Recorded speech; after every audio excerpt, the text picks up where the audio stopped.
我是赵少康，欢迎你来到 TVBS 少康战情室，专门向特别来宾许志杰委员、蓝轩小姐、唐湘龙先生、王宏伟委员、林涛议员、游淑慧议员。好，那么郑文灿被羁押47天以后呢，2800万交保了哈。那当然，检察官还是要继续押他了。但是法官的理由书裁定是说，对，他是各种的理由，他很有可能会逃亡，很有可能逃亡。但是我们就用这个给取代羁押他了啊！我看不懂，既然很有理由逃亡，对不对？那为什么有其他方式可以取代他？哦，不可能嘛！什么到警察局报到押2800万就可以控制住他？在他眼里，2800万哪算个钱呐？好吧，反正那检察官开始还说，我们已经准备好了，如果今天法官不押他，不需要他，我们就抗告。结果呢，法官没有押他，检察官自己讲说，哎呀，反正这个案子现在已经到法院去，法院在管，我们就算抗告大概也不太会赢了。所以看起来法院基本上对这个检察官对法院大概也没什么信心了啊。好吧，这个现在媒体就解读了为什么押47天就立刻给他起诉然后立刻就放人，说恐怕是赶快就把这个事情结了就算了，就限制在这里，不要再扯来扯去，扯出一大堆其他的案子了抓小放大，然后呢这个到此为止那主要是郑文灿很难去这个狡辩的原因，这个廖家父子他是白手套，他是中间人了，结果他转了污点证人了，因为检察官一定会说服他们说你干嘛替他们扛呢？对不对？这不是你的你只是在中间转来转去而已等等，所以呢就变成所谓污点证人那这个时候就咬郑文灿嘛那原来押了5个人通通交保了那廖家父子3个人呢195万交保，那另外呢起诉了11个人郑文灿求刑12年，那台塑的前总经理求刑2年。侯水文台塑的前执行副总，廖俊松台塑的前顾问，廖嘉欣廖俊松的儿子等等也都被起诉了那所以这个案子牵扯的人还不少了不但如此，他们律师也被起诉了。律师被起诉呢，说一个律师说这个绿营很倚重的律师叫谢其俊，因为民进党很多人官司是他打的，他说因为他把这个羁押申请书及理由书呢交给郑文灿的秘书施延廷，有人说其实这个律师把这些东西交给当事人呢，也算蛮常见的，但是拿到出来就起诉了而且从重量刑以后他的律师还保不保资格，我也很怀疑。那另外这个律师蔡明熙很有意思，还前面做过主任检察官他联络那个廖俊松被告说呢，我可以当司法黄牛，给我30万，我就帮你摆平。因为他知道被监听然后他不承认犯行，所以希望求刑3年，然后也蛮重的那因为刚刚讲律师都被告了，所以绿营有些派系人士说是冲我们来的呢，那我们的律师都被告了，看一下怎么回事。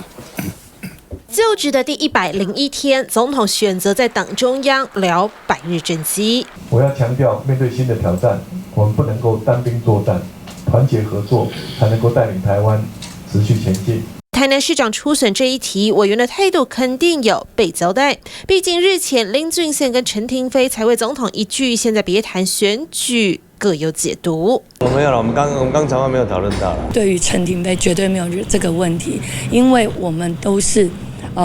这个信赖，因为非常信赖。台面上一团和气，对于郑文灿涉贪遭起诉，似乎也已说好不谈。快步走出法院，穿着与收押当天一样的蓝色西装外套，前桃园市长郑文灿历经47天，终于能回家了。辛苦了，辛苦了，怎么证明自己的清白？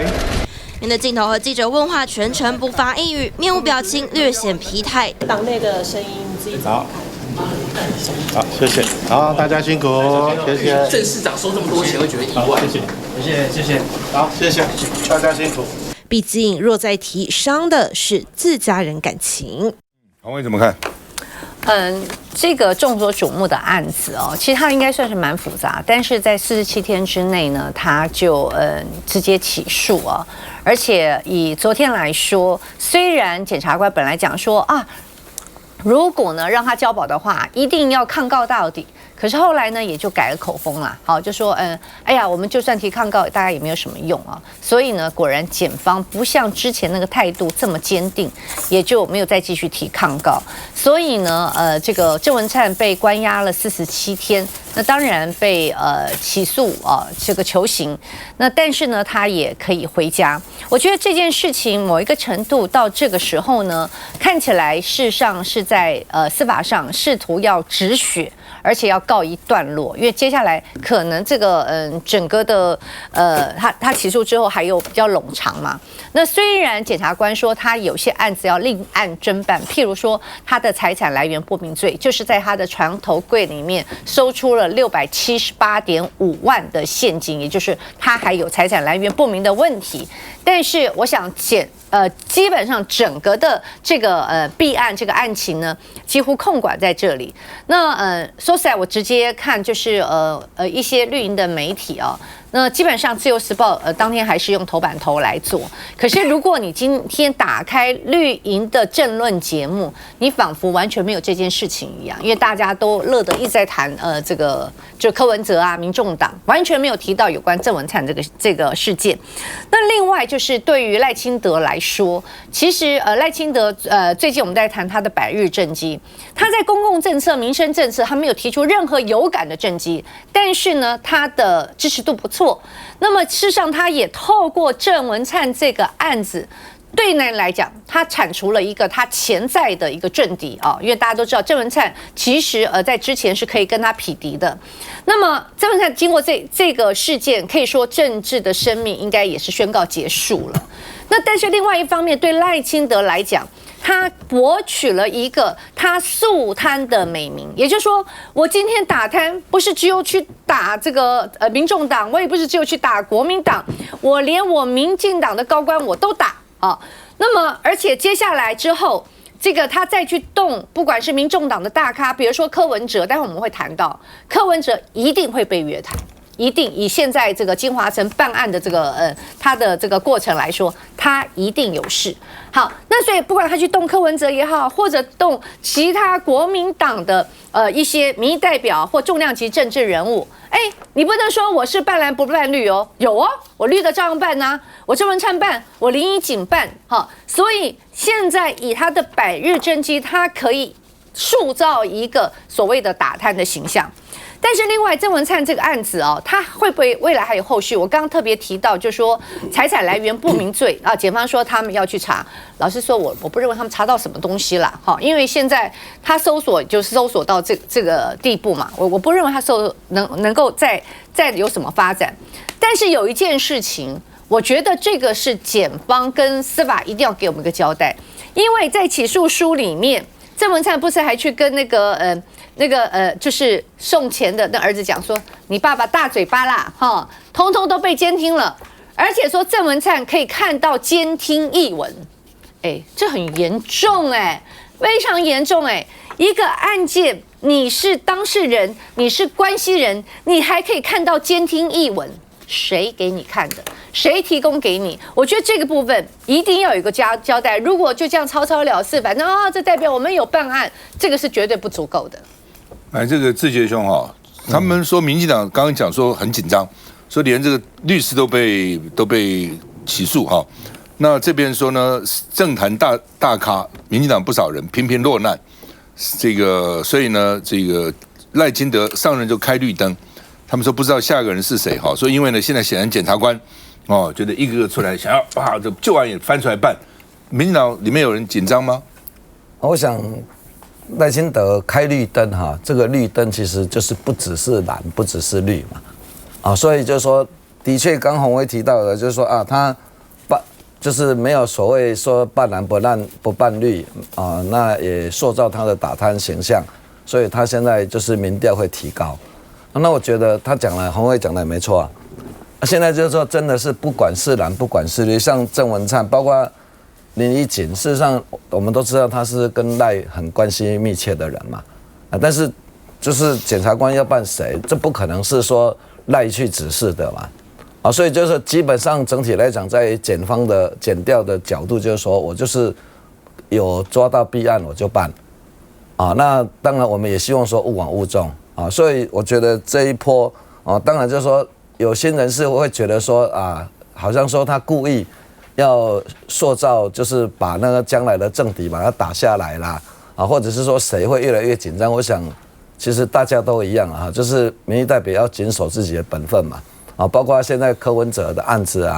就是你不管国民党的曾天才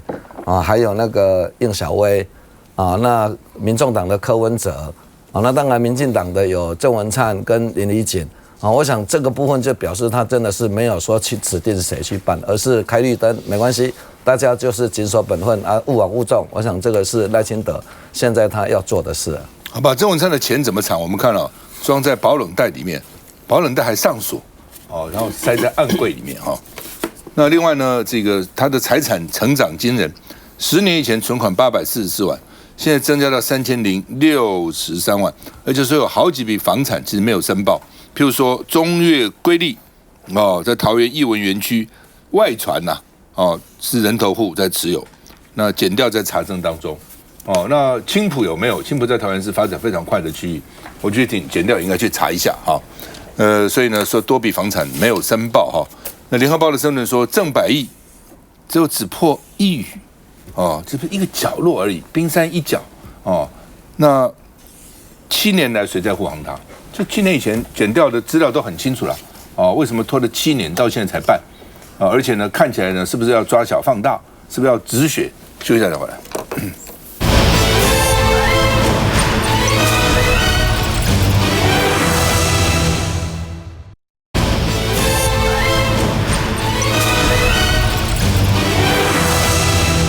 好，那么交通部长谁接原来的李部长因为呢婚外情绯闻等等等等下台了，大家就猜是不是次长是不是这个是不是那个？结果居然是发言人，行政发言人去接交通部长那你总有个道理吧道理是什么是他很有政治历练，他很有交通的这个长才，反正总有个道理嘛。总统台我看讲不出什么道理，说是可负担工作人，这讲什么？我也可以这个是一个部长任命的条件，因为他可以可以负担工作，我们可以把责任交给他我跟赖总统对他深具信心那现在台铁产业工会就很担心了，说你是不是这个要放弃交通改革了然后呢现在被认为是一个大黑马，交通圈也很惊讶，说他怎么这样的人来那到底怎么回事那当然有些团体说不一定也许他可以做得好了等等那所以呢评价2极不是说人一推出来说这个人很好，很适合适才适所，不是为什么林佩强委员就嘲讽说王一川都比他有了，比他好了王一川其实也当交通部长也有问题，但是呢反正是相对嘛。这个陈世凯是东海大学政治系毕业的，你看做过什么3届台中市议员，然后呢蔡其昌国会办公室主任，赖清德竞选总部发言人，行政院发言人，然后就当交通部长这部长是交通部这么重要，对我们很多的建设经费都放在交通部，而交通部管的事情可多了上天下地这个甚至海上都交通部管，你总要有一些很多的政治历练嘛，显然没有，主要的历练就是3届的台中市议员，就是这样子而已来说会，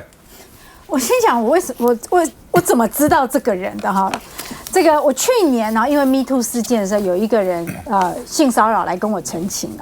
那我要开记者会的前一天，我发了彩通，但我没有讲说对象是谁，我只有发说民进党的什么什么。那就民进党很多朋友认识我的朋友就来打听是不是谁啊？然后我讲说你们有这么多嫌疑犯呢？那其中就有一个说是不是陈世凯？然后我还说陈世凯是谁？然后就说赖清德的发言人啊，这样啊，所以陈世凯也在他们的怀疑名单里面哈，这是我第一次听到陈世凯这个名字哦。那各界为什么会对于说这个人非常的惊讶，以大黑马来形容，是因为他的学历、他的经历他的历练。完全跟交通部长这个位置，大家会觉得不搭嘎哦。他的学历是政治系跟交通没有相关。他的历练就是3届市议员连立委都没有当过2次挑战立委都落选然后他的历练就是刚刚说的嘛就是也没有其他的历练就是立委办公室主任，然后就选了在地的议员这样。那这样一个人去担任一个这么重要。几乎是整个内阁里面预算最多、掌管的相关的枝枝叶叶最多的一个部会，到底适不适合？还是说只单纯是赖清德跟卓荣泰就是要牢牢的把交通部继续掌握在新潮流手中？我觉得不言可喻啦，因为李梦燕跟这个陈世凯都算是这个赖清德的嫡系嘛，左右手可是这样子的抽佣，对于说我们的很多，包括说台铁的改革，或者是说许多未来的交通建设，各个县市的这个轨道建设，陆陆续续要开始，真的陈世凯摆得平吗？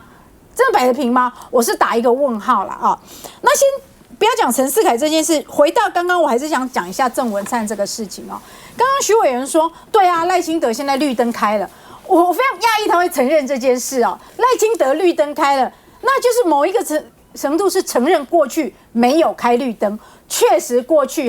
半蓝不半绿，然后现在赖清德开了绿灯，半绿也半蓝半蓝也半绿所以我们看到最近几个案子半绿的几个案子不管是林怡景、陈忠燕或是郑文灿，他们的案子都不是新案都不是最近才干下的犯行，都是过去已经犯下的旧案，可是过去被压下来了。现在才准备被办，那过去为什么可以压呢？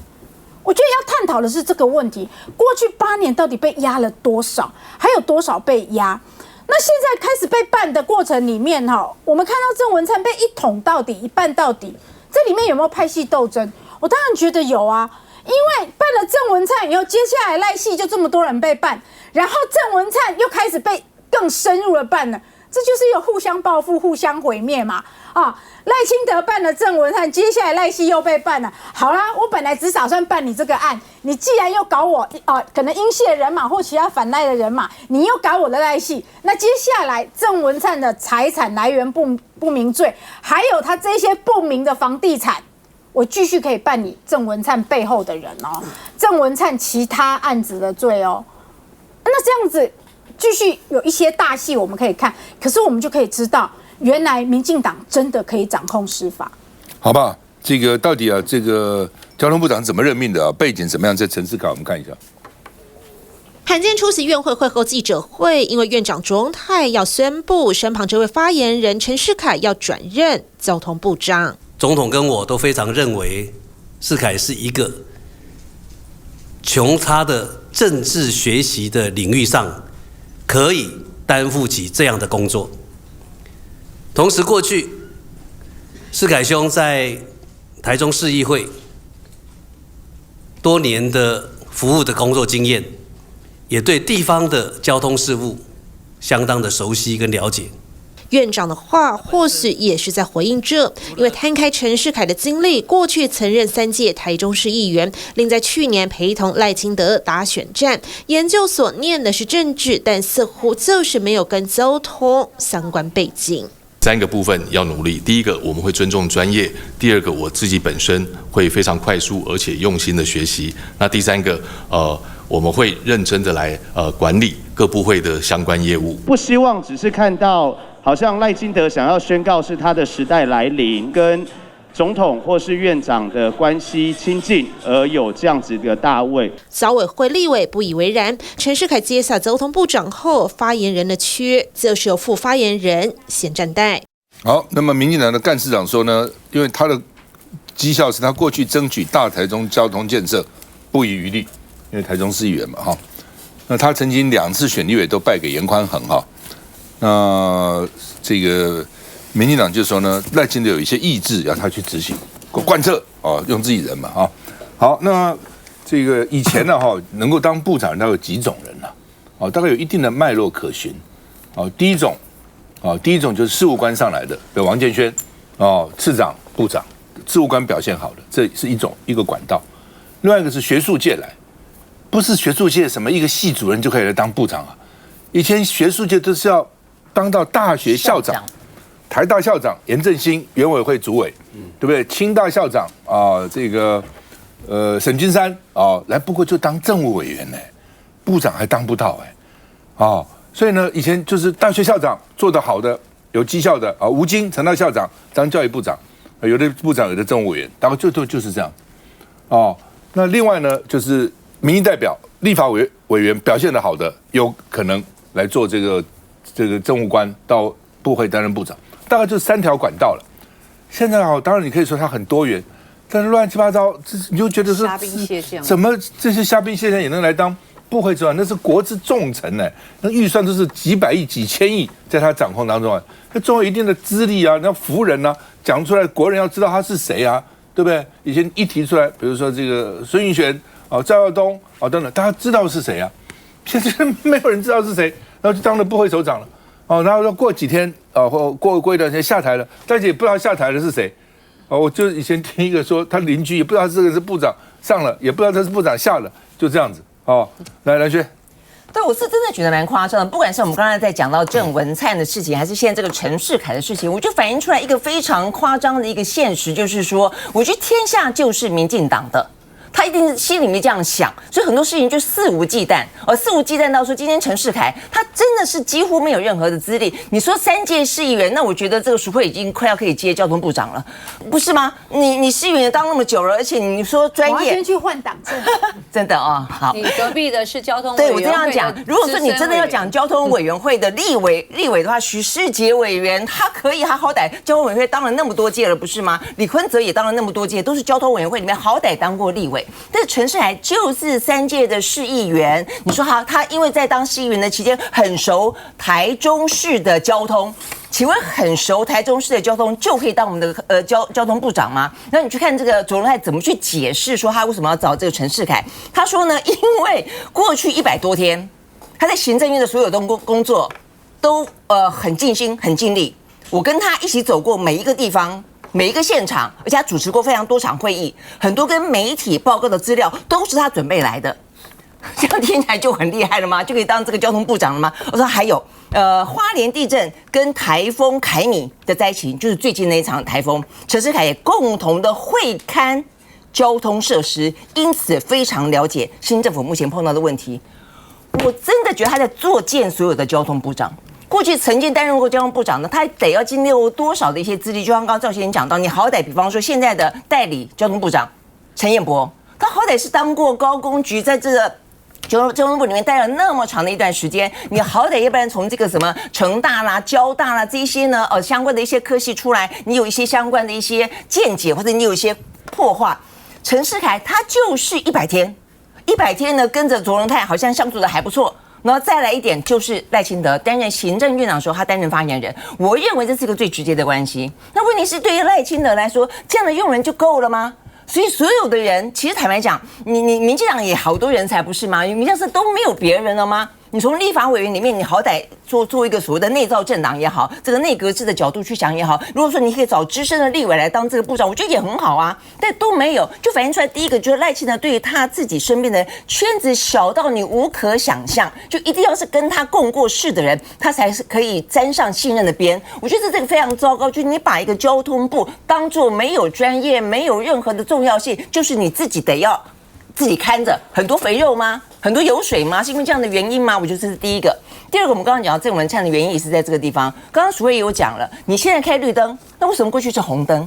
红灯绿灯随便你开吗？你今天蔡英文想要都不办的时候，恐怖平衡，你不要办我的派系，我也不要办你派系，然后的话呢，通通就是红灯，只有这个蓝营开绿灯，只有白营开绿灯，